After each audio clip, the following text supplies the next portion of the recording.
नमश्चण्डिकायै श्रीमार्कण्डेय उवाच यद्गुह्यं परमं लोके सर्वरक्षाकरं नृणाम् यन्न कस्यचिदाख्यातं तन्मे ब्रूहि पितामह। श्रीब्रह्मो उवाच अस्ति गुह्यतमं विप्र सर्वभूतोपकारकम् देव्यास्तु कवचं पुण्यं तच्छृणुष्व महामुने। प्रथमं शैलपुत्रीति द्वितीयं ब्रह्मचारिणी तृतीयं चन्द्रघण्टेति कूष्माण्डेति चतुर्थकम् पञ्चमं स्कन्दमातेति षष्ठं कात्यायनीति च सप्तमं कालरात्रिश्च महागौरीति चाष्टमं नवमं सिद्धिदात्री च नवदुर्गा प्रकीर्तिता। उक्तान्येतानि नामानि ब्रह्मणैव महात्मना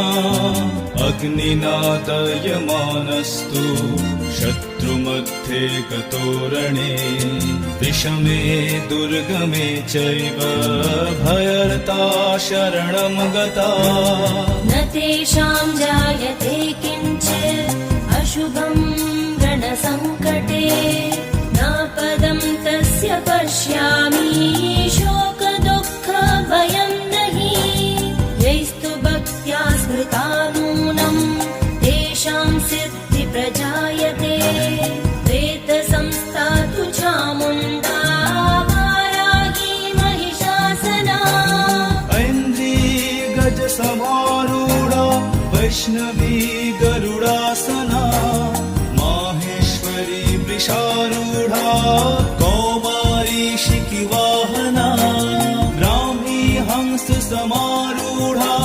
सर्वाभरणभूषिता नानाभरणशोभाढ्या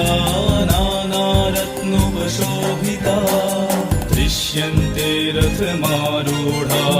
दिव्यक्रोधसमाकुला शङ्खं चक्रं गदां शक्तिं हलं च मुसलायुधं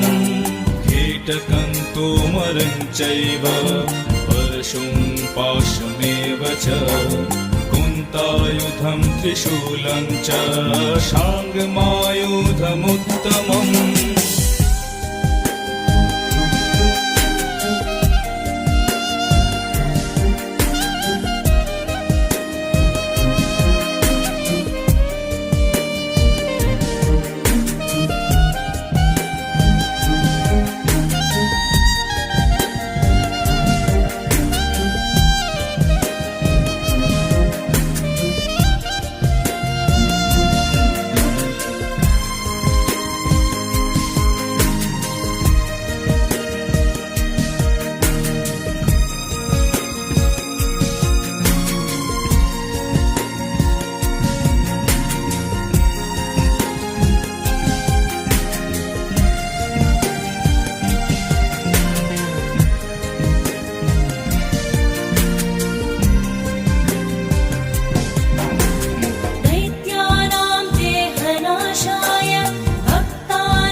रक्षतु मामैन्द्री आग्नेयामग्निदेवता दक्षिणेवतु वाराही नैऋत्यां खड्गधारिणी प्रतीच्यां वारुणी रक्षेत् वायव्यां मृगवाहिनी उदीच्यां रक्षतो बेरी ईशान्यां शूलधारिणी ऊर्ध्वं ब्रह्माणि मे रक्षेद्रस्ताद्वैष्णवी तथा एवं दश दिशो रक्षे चामुण्डा शववाहना जया मे समग्रतस्थातु विजया स्थातु पृष्ठतः अजिता वामपार्श्वे तु दक्षिणे चापराजिता शिखां मे ज्योतिनी रक्षेत् उमां मूर्ध्नि व्यवस्थिता मालाधरी ललाटे च भ्रुवौ रक्षेत् यशस्विनी त्रिनेत्रा च भ्रुवोर्मध्ये यमघण्टा च नासिके शङ्खिनी चक्षुषोर्मध्ये श्रोत्रयोर्द्वारवासिनी कपोलोकालिका रक्षेत् कर्णमूले तुषाङ्करी नासिकायां सुगन्धा च उत्तरोष्ठे च चर्चिका अधरे चामृतकला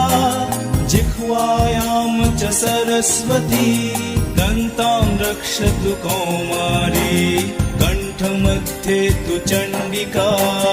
घण्टिकां चित्रघण्टा च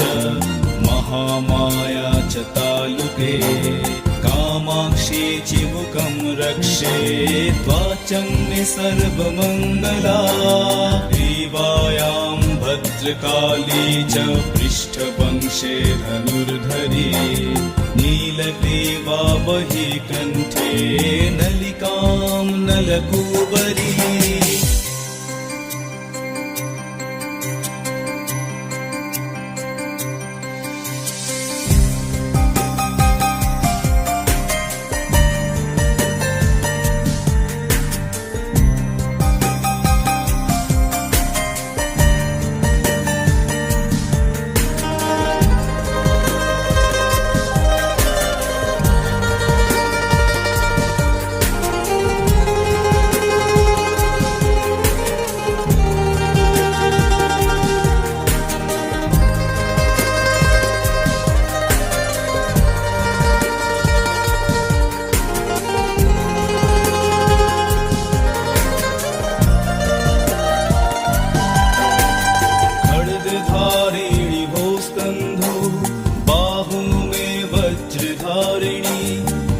हस्तयोर्दण्डिनी रक्षेदम्बिका चाङ्गुलीस्तथा नखाञ्चूलेश्वरी रक्षे कुक्षो रक्षेन्नलेश्वरी स्तनो रक्षेन्महालक्ष्मीर्मनशोकविनाशिनी हृदये ललिता देवी उदरे शूलधारिणी नाभो च कामिनी रक्षेत् गुह्यं गुह्येश्वरी तथा कट्यां भगवती रक्षेत् जानुनी विन्ध्यवासिनी भूतनाथा च मेढ्यं मे ऊरो महिषवादिनी जङ्घे महाबला प्रोक्ता सर्वकामप्रदायिनी गुल्फयो नारसिंही च पादौ चामित तेजसी पादाङ्गुलीष्वीर्मे रक्षेत् पादाधस्थलवासिनी नखान्दंष्ट्राकराली च केशांश्चैवोर्ध्वकेशिनी रोमकूपेषु कौबेरी त्वचं वागीश्वरी तथा रक्तमज्जावसामांसान्यस्ति मेदांसि पार्वती आन्त्राणि कालरात्रिश्च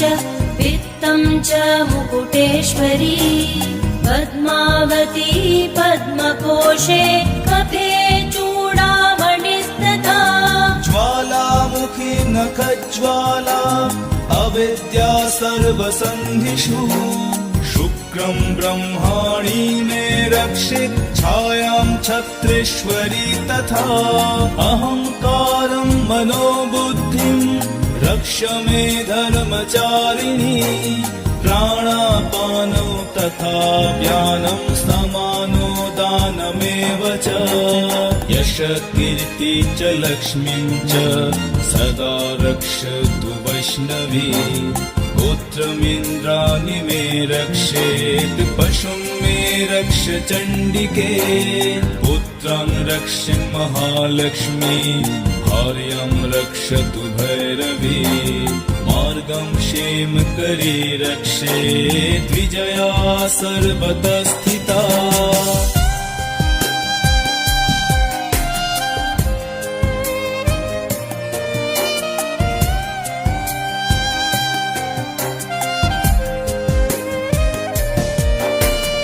रक्षाहीनं तु यत्स्थानं वर्जितं कवचेन तु तत्सर्वं रक्ष मे देवी जयन्ती पापनाशिनी पदमेकं न गच्छेत्तु यदिच्छेत् शुभमात्मना कवचेनावृतो नित्यं यत्र यत्राधिगच्छति तत्र तत्रार्थलाभश्च विजय सार्धकामिका यं यं कामयते कामं तं तं प्राप्नोति निश्चितं परमैश्वर्यमतुलं प्राप्यते भूतले पुमान् निर्भयो जायते मर्त्यः सङ्ग्रामेष्वपराजितः त्रैलोक्ये तु भवेत् पूज्य कवचेनावृतः पुमान् इदं तु देव्या कवचं देवानामपि दुर्लभम् यः पठेत् प्रयतो नित्यं त्रिसन्ध्यं श्रद्धयान्वितः दैवीकला भवेत् तस्य त्रैलोक्येष्वपराजितः जीवेद्वर्षशतं साग्रम् अपमृत्यु विवर्जितः नश्यन्ति व्याधयः सर्वे भूता विस्फोटकादय स्थावरं जङ्गमं वापि कृत्रिमं चापि यद्विषम् अभिचाराणि सर्वाणि मन्त्रयन्त्राणि भूतले भूचराखेचराश्चैव जलजाश्चोपदेशिका सहजा कुलजामाला शाकिनी डाकिनी तथा अन्तरिक्षचरा घोरा डाकिन्यश्च महाबला ग्रहभूतपिशाचाश्च यक्षगन्धर्वराक्षसा ब्रह्मराक्षसवेताला कूष्माण्डा भैरवादया नश्यन्ति दर्शनातस्य कवचे हृदि संस्थिते मानोन्नतिर्भवेद्राज्ञस्तेजो वृद्धिकरं परम् यशसा वर्धते सोऽपि कीर्तिमण्डितभूतले जपेत् सप्तशतीं चण्डीं कृत्वा तु कवचं पुरा यावत् भूमण्डलं दत्ते सशैलवनकाननम् तावत् तिष्ठति मेदिन्यां सन्तति पुत्रपौत्रिकी देहान्ते परमं स्थानं यत्सुरैरपि दुर्लभम् प्राप्नोति पुरुषो नित्यं महामाया प्रसादतः इति श्रीवाराहपुराणे हरिहरब्रह्मविरचितं देव्या कवचम्।